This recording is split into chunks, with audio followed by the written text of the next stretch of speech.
This channel is for educational purposes only. Make sure you do your own due diligence before making any investments. And there is inherent risk in trading, so it's speculative. Just make sure you keep that in mind. Hi, this is Joe. We're going to talk about the market today, going through the S&P and the QQQ. I'm also going to cover some commodities today that I haven't spoken about in a little while. And show something pretty unique that's taking place that I think it's good for you to be aware of. We're going to start with the S&P. I want to get straight into this since I've got a few things I want to cover. Always start with the 4 time frames. And, we got the monthly in the bottom left, weekly in the bottom right, daily in the upper right, and then an hourly in the upper left. And the goal here is to try and look for confluence amongst multiple time frames. Look for opportunities. Try and find where the trends are in each time frame, and also look for the momentum characteristics of each time frame. So I'm going to zero in on the monthly right now. S&P made a really nice move and has been consolidating for the last few months. I mentioned last time that we were going to get an inside month, which is the way this finished. In other words, last month finished inside of September. So, whenever I see that, then you should expect if you break out of that little consolidation pattern, you should expect some more explosive action to take place. Let's go to the weekly chart. And again, so we've gotten a really good rally off of the 18-week line again and the support at 3,200. And, we were talking about this because of the way this came in last week. We wanted to see how this would react at 3,200. And as I've said in the past few videos, we don't have to guess. We don't have to just dive in. We can look at the lower time frames to really help us discern whether there's a reversal taking place. And at that point is where we want to be a buyer if it plays out that way. Or if it doesn't and it breaks down and doesn't hold 3,200, then we'd look for the next level. So I'm going to so here's the daily chart. And again, we came down into this area of support in the 3,200 zone. And, we had a pretty good reaction off of it. Obviously, the moving averages, the indicators, both the MACD and the ADX, are going to lag when you have this much volatility. I talked about this on a monthly chart when the market bottomed in February, March, that reversal at the low. And so the same thing's kind of taking place here on a daily chart because you had such a violent move to the downside and then a quick move back up. If you're waiting for MACD and ADX to confirm your signals, you're going to have a lot of lag. You're going to get in really late. And so you got to be a little bit more careful about that unless you go down to a lower time frame. So let's go down to the hourly chart. And so I wanted to show the last time, and I wanted to point this out. So last time I had a trend line that came in something along these lines like this. And so I wanted to make sure you understood that you can keep the trend line the way it is like that. But what I do is if we keep making lower highs and lower lows, continue to accelerate the trend line down. So I would not be using that same slope. I would actually switch this and I would use this as the peak. And then once we made a new low off of this peak and went to a new low, then I'd actually put the new trend line in. And so once I have that trend line in, it was actually tested again here and failed and then came down to a new low.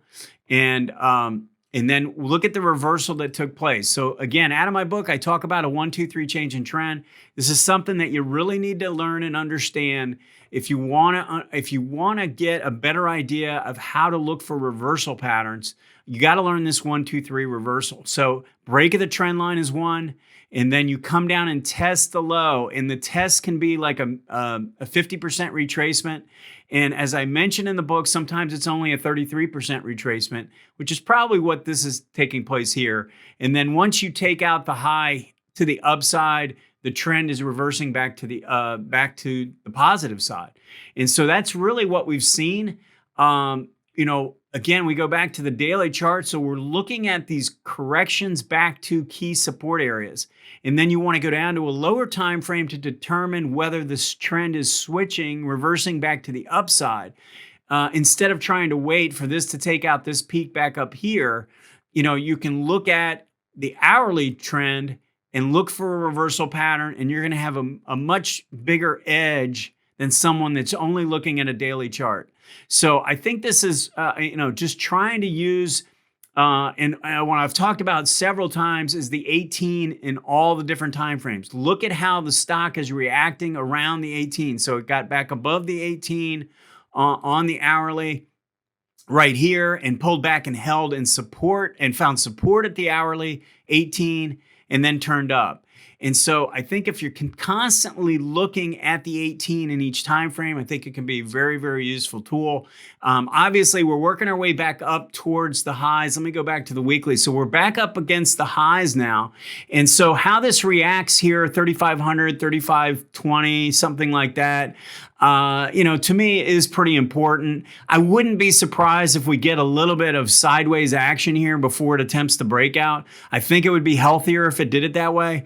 But either way, I think you have to have an upward bias right now. This is a very good reaction to what, the election. And, we've definitely shown pretty solid support at 3,200.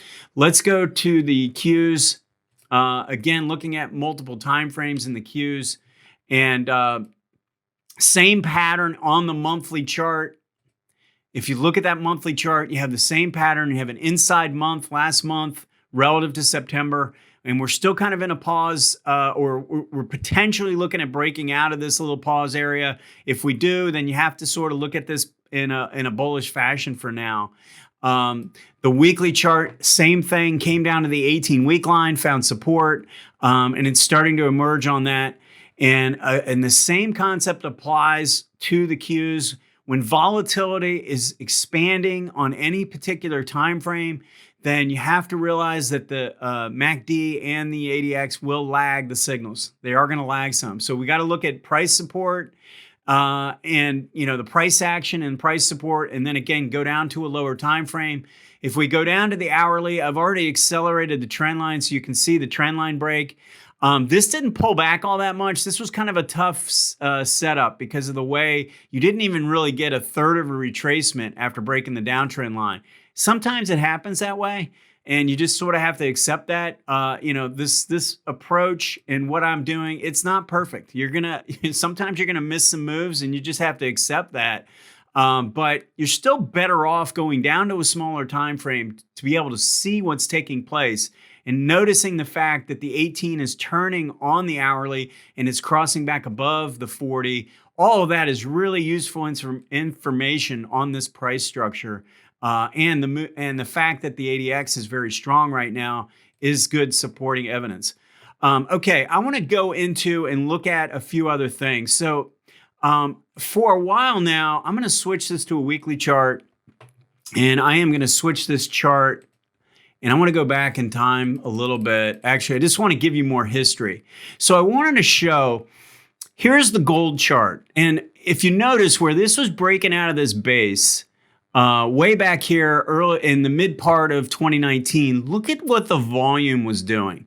And so I'm not looking at the gold futures, I'm looking at the gold ETF. And all the charts that I'm going to show you are going to be the ETFs because I wanted to show the volume action. And if you notice as that started to break out, look at the size of the volume, average volume relative to where it had been. It's just a massive increase in the amount of volume. And that was really the kickoff to a whole new trending move. And that's where the 18-week, which is the magenta colored line, and the 18-month line, which is the red line, are both rising. That's really where that was the kickoff move right there, where the 18s on 2 time frames starting to rise, 18 above the 18 on the monthly, and they both start to rise. And look at that volume expansion. So if we start to look at a couple other things, let's look at silver. And if you notice, so where the volume started to expand was back here. This was at the same time the gold chart was doing the exact same thing. You have this huge action in terms of volume increase in the middle of 2019. And we did get a delayed ending, like a sort of like a false breakdown move in silver. And, you know, I can accept that. It had kind of a wild swing, and then it really kind of followed suit with what gold was doing. It was more of a delayed ending type of a pattern where you had one more undercut of the breakdown of the lows before you reverse. But the point I'm trying to make here is that the volume action that we were seeing, I think, was real and important to recognize. And so let's just go look at copper and look at what's taking place in the copper now. Again, this is the copper ETF. So if you notice, we had a pretty big down move and the volume was not that bad, but look at how the volume has started to expand as we cross back above. And now this is where the 18-month is actually rising for the first time in this move. 18 above, the 18 weeks above the 18-month, and now the 18-month is rising, and we've got a lot of volume relative to where we were over the last year or two. And so I think that's pretty important. But let's go and look at another. So this is the soybean ETF. And again, look at the size of the volume relative to where we had volume in the past. Look at what's taking place here. And then let's look at wheat. Look at the wheat ETF. Look at the size of the volume relative to the past. And it's been growing here. And if you look at a wheat futures chart, it actually is, it's got a lot more history and it's breaking out of a big base. It's actually a little bit more developed than this pattern, but the point I wanted to make was what's going on in the volume. And then again, we can look at corn. Now, corn's pattern is not as good. The 18 is still below the 18 on the monthly, and that line is declining. But look at what's taking place on a volume basis. And you have to give this some credit. We just have to accept the fact that something is going on in some of these ag area of the commodities market. And I think that goes in line with what's taking place in the metals. And really, when I go through and look at commodities, the only area that isn't doing anything is oil and some of the other energy commodities. But for the most part, we're seeing a significant amount of improvement. Obviously, gold was the first out of the gates, and then silver was next to follow. We're starting to see improvement in the copper, and then you've got soybeans, wheat, and corn. So I'm not necessarily saying that these are buys right this second, but I do think it's important to recognize what is taking place across the board. And if we got some weakness in those areas, go looking at the stocks related to like the agricultural area. They are exploding, and we want to be watching pullbacks in those areas. Look at the gold chart one more time. I'm going to zoom this in a little bit with the moving averages. So look at what's taking place. We've been talking about this correcting. Now we're back to the 18 week, and the 18 is above the 40 and both lines rising. Does this sound familiar? This is what I've been talking about in several videos. This is a 2 time frame approach. If we go to a daily chart, the 18 has been below the 40, and we've been kind of working sideways, not down, but sideways. And now look, we're breaking above the 18 and the 40 and get on a closing basis. This is sort of a trigger move using the weekly and daily combination.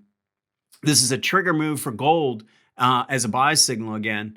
And then if we go to silver, it's doing the exact same pattern. So I just thought this was important to go over. It's not something I talk about each time, but make any comments you might have on this. I'd be happy to hear your input and hit that like button, and we'll talk to you soon.